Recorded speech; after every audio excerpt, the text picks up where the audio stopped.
ang ating mga magulang ay ang pinakamahalagang tao sa buhay natin. Simula pagmulat ng ating mga mata hanggang sa panahong mayroon na tayong tama at sapat na isipan ay kasama natin sila. Sila yung nagpapakahirap makaraos lamang ang pamilya sa pang-araw-araw na mga pangangailangan.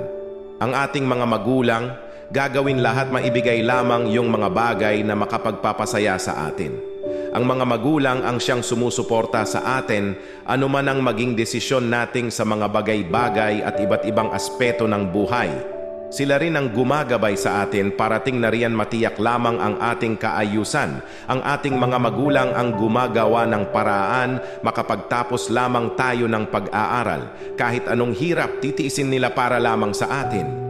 Sila rin yung unang taong parati nating karamay sa mga oras na mayroon tayong problema na hindi nating magawang solusyonan ng tayo lang.